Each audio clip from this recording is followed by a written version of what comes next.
Ниче Димовски Македон. Најголемата вистинска тајна на светот. Издавач Ниче Димовски.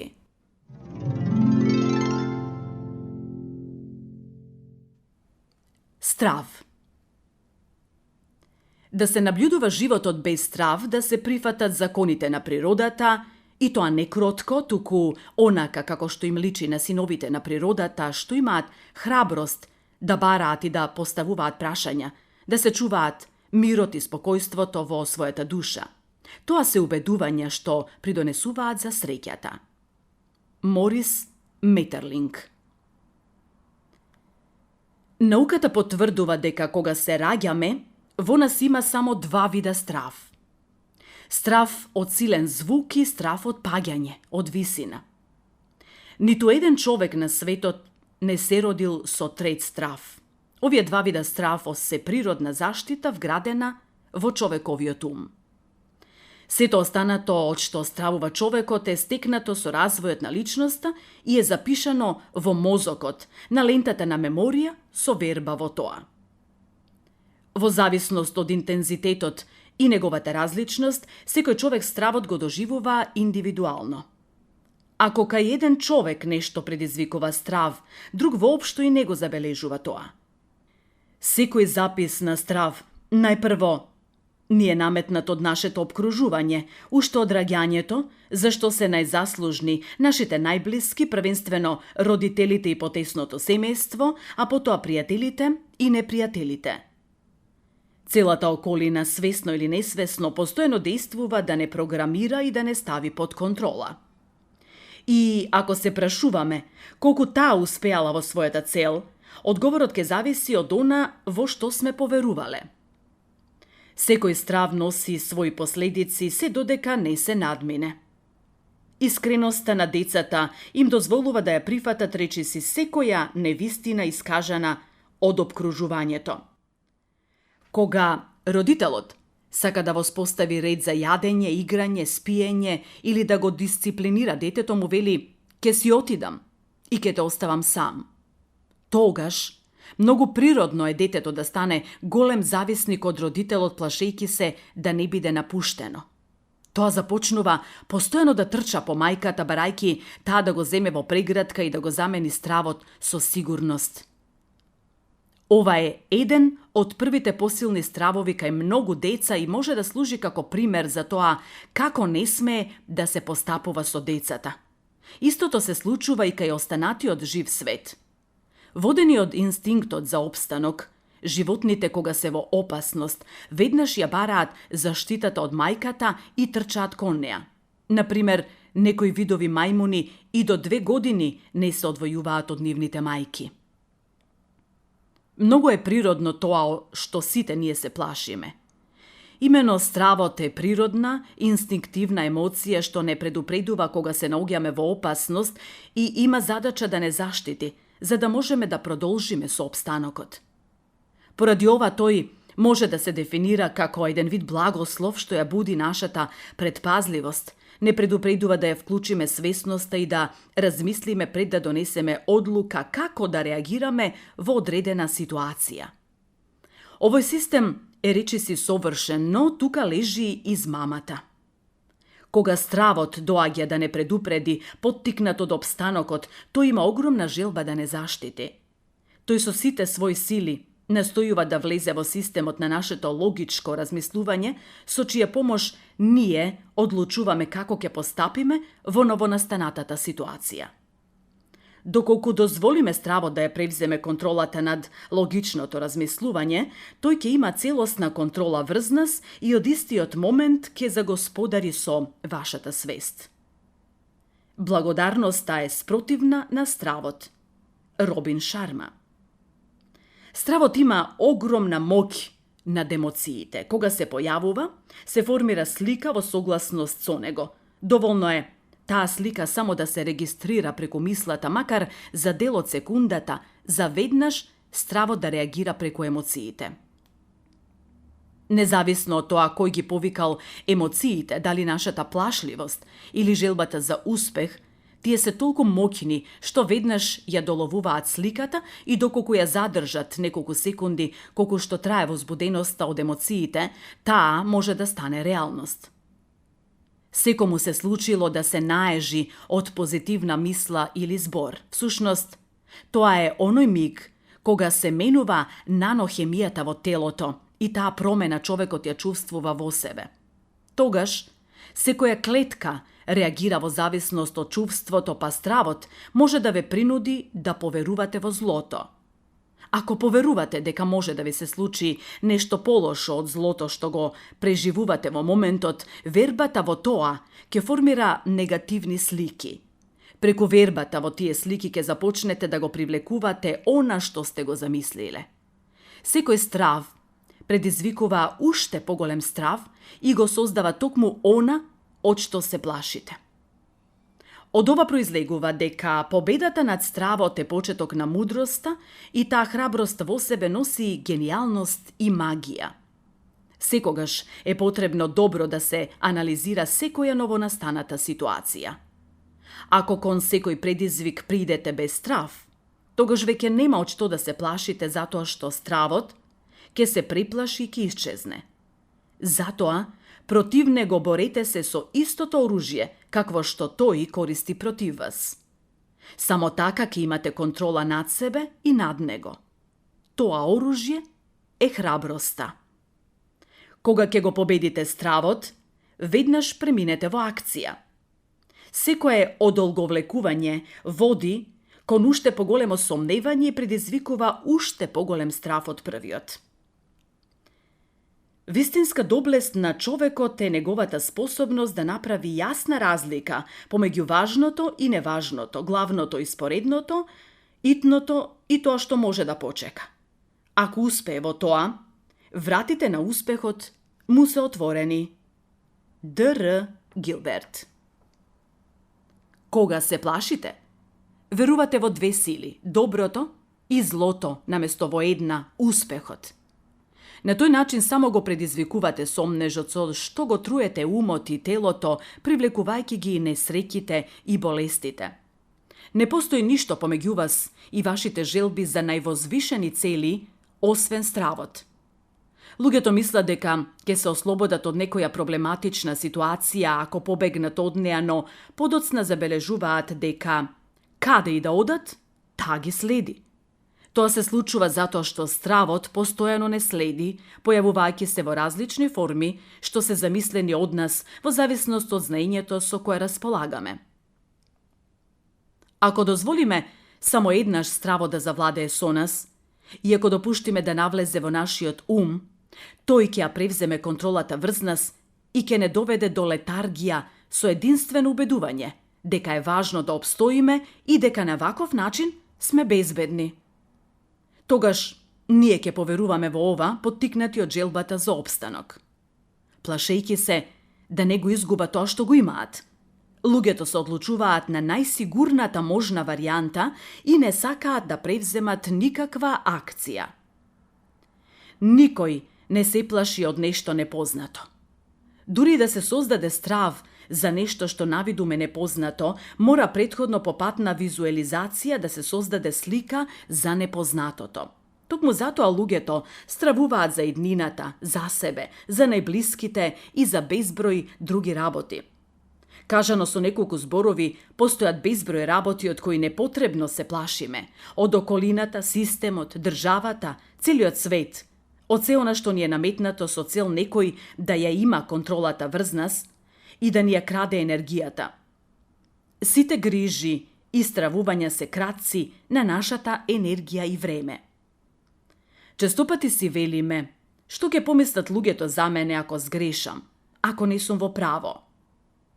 Тоа не принудува да носиме маски пред светот, да лажеме и да се преправаме, несвесни дека и другите го знаат тоа. Никого не можеме да излажеме освен самите себе, притоа добро знаејќи дека сето тоа го правиме на сопствена штета. Затоа кога имаме некои оригинални идеи што сакаме да ги презентираме на околината, се доведуваме во ситуација да се плашиме од реакциите на јавноста, за да не бидеме исмеани. Секој што живее за другите, треба да се запраша за што всушност живее. Многу од луѓето се налик на цепенка од дрво која се обвиткува околу својата централна празнорија. Духовен отец Теофан Затворник. Дозволете си да бидете она што навистина сте, не плашејќи се што ќе речат другите. Тогаш пред светот без страв ќе го откриете она за што длабоко во себе сте сигурни дека најдобро од сите знаете да го правите. Ке се изненадите кога ќе видите дека целиот свет застанал на ваша страна. Луѓето дозволуваат стравот да влијае на нивните дела и одлуки секогаш кога се на патот на успехот. Не постои поголема сила што може да влијае на успехот од мислите предизвикани од стравот и потпомогнати со искушенијата на отугеноста, омразата и зависта. Одлуките што се донесени со страв се погрешни, а одлуките донесени без страв ве прават да се чувствувате убаво и пред постигнување на целта ви предизвикуваат магично чувство дека веќе сте ја постигнале или ви е на дофат. Стравот секогаш го блокира умот и ги врзува рацете. Како што рѓата ги нагризува металите, така и стравот ја јаде душата. Затоа се вели дека металите се прочистуваат со киселина, а душата преку искушенија. Ако ние самите не дозволиме некоја ситуација да не вознемири, таа самата ја губи смислата и моќта. Затоа кога не се плашиш, ти си совршен. Сите неуспеси во твојот живот се должат на стравот. Не постои зло на светот што не произлегува од стравот. Во секоја непријатна ситуација треба со храброст да му погледнете на стравот во очи и оттаму ќе го прочитате решението на проблемот. Кога стравот ќе ја види вашата неизмерна храброст, ќе исчезне како темен облак. Во истиот момент, сонцето уште посилно ќе го осветли патот кон вашата цел. Пиквик оди во еден клуб, тој најмува кочија и патувајќи поставува безброј прашања. Кажете ми, како е можно толку беден и мизерен конј да влече толку голема и тешка кочија? Кочијашот одговара: не е во прашање конјот, господине, во прашање се тркалата. А Пиквик вели: како мислиш? Кочијашот одговара: гледаш, имаме величествен пар тркала кои се толку добро подмачкани што е доволно конјот само малку да се подбуцне, за тркалата да почнат да се движат и потоа кутриот конј мора да трча за својот живот. Погледнете го начинот на кој ние живееме во поголемиот дел од времето. Ние не сме конјот што влече, туку конјот што трча пред кочијата во страв за својот живот. Чарлс Дикенс. Весниците на Пиквик. Антонио Блум. Кај секој човек најсилен е стравот од неуспех, без разлика дали станува збор за неуспех во работата, финансиите, бракот, љубовта, здравјето и друго.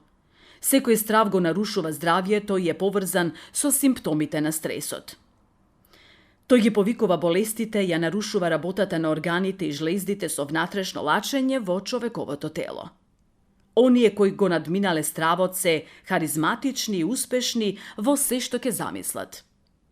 Тие се оние луѓе кои постигнале значителни успеси во текот на своето постоење и се способни од најнегативната ситуација да направат незапаметен успех. Нивната успешност се должи на тоа што не дозволуваат да ги надвладее паника во ниту една ситуација и не им се подчинуваат на избрзаните емотивни реакции. Тие луѓе размислуваат смирено, објективно и непристрасно. Така било од секогаш, така ќе биде и во иднина затоа што некои природни закони не се менуваат. Нам, на луѓето, ни е овозможено да учиме од минатото, да размислуваме и да избираме комбинации за да дојдеме до одредена цел која можеме да ја замислиме и да ја визуализираме како вистинска. И затоа секогаш, кога ќе се најдете во критична околност, не кревајте паника и бидете смирени за да може да расудувате креативно и делотворно. Стравот што го чувствуваме ја уништува сегашноста и не држи под контрола во иднина. Мислите исполнети со страв носат негативности и не им дозволуваат на позитивните мисли да заживеат. Се што ќе се научи во животот, се прифаќа и се применува како навика. Сетете се колку сте се плашале кога прв пат требало да пливате или возите велосипед или автомобил, а со каква леснотија го правите тоа денес. Може да се сетите на безброј други работи што ви изгледале застрашувачки. Вие не сте ги знаеле тие нешта и не сте знаеле да објасните како функционираат, но стравот исчезнал во моментот кога тоа сте го научиле и сте го примениле. Веќе по првиот успех сте стекнале самодоверба и голема храброст, за потоа да можете да ги убедувате другите дека и за нив е возможно истото, само потребно е да се обидат и да се уверат во тоа. Стравот од промени не држи заслепени за многу нешта што се случуваат во нашиот живот. Речиси, секој човек е обземен од различен страв и несигурност. Тие ситуации го држат човекот во постојана покорност, правејќи го страшливо обидот да ги реализира своите цели. Кога човек ќе го препознае стравот и ќе го отфрли, успесите надоаѓаат од сите страни. Според одредени истражувања, стравот од јавен настап е поголем дури од стравот од смртта. Не заборавајте дека стравот е средство со чија помош злото не држи покорни. Колку ќе биде убав нашиот живот сега кога ќе исчезне стравот, колку светот ќе биде поубав кога ќе го осознае и ќе го примени ова. Доволно беше што стравот досега не правеше негови слуги, забранувајќи ни ја среќата, здравјето и богатството. Запомнете дека со вербата што ја имате во себе, ќе го избркате стравот од вашиот дом, ќе се ослободите од него како од пријател кој цело време ве учел на лошо. Ослободувањето од стравот е нова состојба на умот, која ќе не направи многу помоќни од она што воопшто и можеме да си го замислиме. Вежба.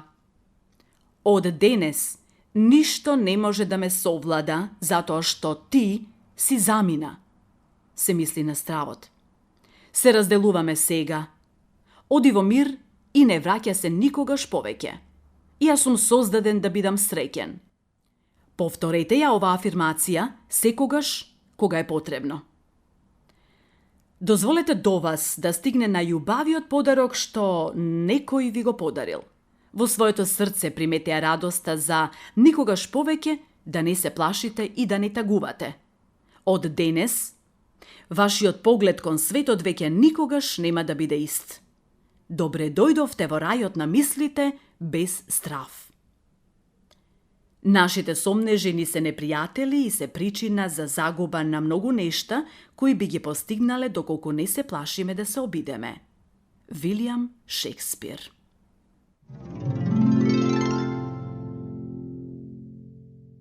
Опстанок основа на се. Сите живееме под исто небо, но немаме ист хоризонт. Конрад Аденауер. Основата на постоењето се темели на бесконечниот опстанок, на сето она што суштествува и што се надградува себе си од пониски облици кон повисоки, започнувајќи од најситната форма во атомите, минералите, растенијата, животните и човекот. Тоа е ланец кој се одвива во се живо од најпросто до најсложено, со цел да се продолжи видот. Сите се покоруваат на опстанокот или се приспособуваат на природните услови за живот и развој, а тоа го докажуваат со своите акции и намери вечно стремејќи се кон бесконечноста. Опстанокот е господар на енергијата, тоа е изворот на се, дури и продолжувањето на постоењето на нашата планета, во нашиот сончев систем, во созвездието и целиот универзум, исто така представува опстанок, инициран од енергија и помогнат од време, простор и живот во најразлична форма. Денес ни се познати речиси сите форми на живот на планетава. Некои форми кои досега не беа откриени, веќе се откриваат во огромните длабочини на океаните. Секоја форма на живот, што во себе носи инстинкт за опстанок, има своја техника и технологија, свој вграден систем што е создаден за да ги решава сите новонастанати ситуации за заштита, за исхрана и така натаму. Интересно е тоа што сите форми на видот се поврзани на некој начин и се зависни едни од други. Всушност, од тоа зависи нивното обстојување. Човекот зависи од мислата и атомот, а мислата зависи од човекот. Човекот исто така зависи од земјата, а таа зависи од него. И се така, за на крај да стигнеме до космосот, при што ќе дојдеме до откритието на векот дека всушност космосот зависи од атомот, а атомот од космосот. Ова го дава заклучокот дека сите ние сме едно исто. Опстанокот е присутен во различни форми, како што се поединецот, групата, институциите, општеството, државата, универзумот. Од сето ова следува заклучокот дека се што се случува во микрокосмосот, се случува и во макрокосмосот. Се е еден затворен круг, со прекрасна, идеална форма и во исто време спирала на прогресивни движења. Да мислиш, да гледаш и со вчудовиденост да се воодушевуваш на идеалната поставеност на нештата. Секое спротивставување на ова совршенство со предизвикување деструктивност води само кон една последица – исчезнување со изумирање на видот. За да може посликовито да се објасни ова, треба да се опфатат и атомот и космосот. Атомот се бори за опстанок со сите негови составни елементи. Не се знае со сигурност од каде доаѓа атомот и каде има намера да оди, но добро се знае дека цели кон бесконечност со намера да опстане. Енергијата на атомот, концентрирана во неговото јадро, се стреми кон соединување на нему исти или слични атоми кои создаваат молекули, со што се овозможува продолжување на борбата за опстанок. Ова се случува и кај човекот, кој тежнее кон продолжување на видот преку генот. Во организмот атомите создаваат молекули. Тие создаваат клетки, клетките ткива, за на крајот повторно се да се сведе на истата цел. Науката не докажала, но некои од научниците тврдат дека клетките од косата и ноктите кај човекот, дури и по смртта, продолжуваат да обстојуваат со месеци. Борбата за опстанокот е интересна и кај животните. За пример ќе посочам една риба која живее во песокот во пустинските делови од планетава. Постојат риби кои мируваат во песокот од пустините на места каде што дождовите обично навраќаат само во една сезона од годината. Тие мируваат и не трошат енергија, а таа што ја трошат е толку мала што резервите се распределуваат за подолг период. На секои 7 до 9 месеци доаѓаат обилни дождови што го активираат опстанокот на овие риби. Тие излегуваат од песокот и започнуваат живот во водата како и сите други нормални риби. Живеат неколку месеци во водата од монсуните, се оплодуваат и се размножуваат. Подоцна, кога во песокот ќе останат само малечки бари, со претање повторно се закопуваат во тињата и песокот, чекајќи ја следната сезона. На сличен начин функционираат и некои животни. Тие запаѓаат во хибернација за време на зимскиот период кога храната е скриена под снегот и под мразот. Механизмот што го употребува пустинската риба за да ги забави своите функции е резултат на состојката што се наоѓа во незиниот организам. Истата состојка ја има и морската риба, наречена жаба риба зомби. Но таа ја употребува на сосема поинаков начин од пустинската риба, односно како отров што служи за самозаштита. Кога луѓето дознале за овој отров, почнале да го користат и за други цели. Ова може да се потврди со пример. Многумина слушнале за зомби и зомбификација. Зомбификацијата е истражувана на Хаити, каде што луѓето го прават отровот и против отровот за овој процес. Отровот се прави токму од жаба риба зомби. Кога ќе почувствува дека се наоѓа во опасност, таа се дува како балон и ги нагострешува боцките на незиното тело кои предизвикуваат труење доколку се забодат во нечие тело. Оваа риба е многу побавна од другите, па природата и го вградила овој заштитен механизам за да може да се заштити од другите морски животни. Племенските врачови ги сушат деловите од оваа риба, ги мелат и од нив прават состојка со која се прави зомбификација. Неа ја ставаат во пијалакот или во храната на некои што го мразат и ја користат за остварување некаква намера или пак го продаваат некому. Со консумирањето на отровот, функциите на телото се намалуваат до тој степен што дури и дишењето и работата на срцето не можат да се почувствуваат без соодветен инструмент. Односно, се случува потполно истиот процес на забавување на виталните функции во организмот како и кај пустинската риба кога е во мирување. По извесно време, човекот добива неподнослива миризба предизвикана од лачењето на жлездите, но првенствено од распаѓањето на храната во желудникот. Поради тоа што тој веќе не покажува знаци на живот, семејството го погребува. Она што запрепастува е откритието дека човекот кому му е даден отровот и кој е прогласен за мртов не може да реагира иако е жив. Неговите органи функционираат, но како забавена снимка. Кај него функционира само мозокот кој ги запишува сите информации. Тој слуша се што се случува околу него, свесен дека го погребуваат, тагуваат и плачат околу него, а не може да изговори ниту збор, ниту пак има сила да се помрдне или да даде некаков сигнал дека е жив. Ова е навистина стресна ситуација. По закупувањето, оној кој му го дал отровот, доколку сака да си поигра со неговиот живот и со неговите најблиски, веднаш го откопува мртвиот за да не почине поради недостаток на кислород. По откопувањето му дава противотров, со што човекот за неколку дена се враќа во живот, но со трајни психички и ментални пореметувања предизвикани од стресот од доживеаното. Тој е летаргичен на се што се случува во неговата околина и веќе не реагира на ништо, па талка изгубен во просторот.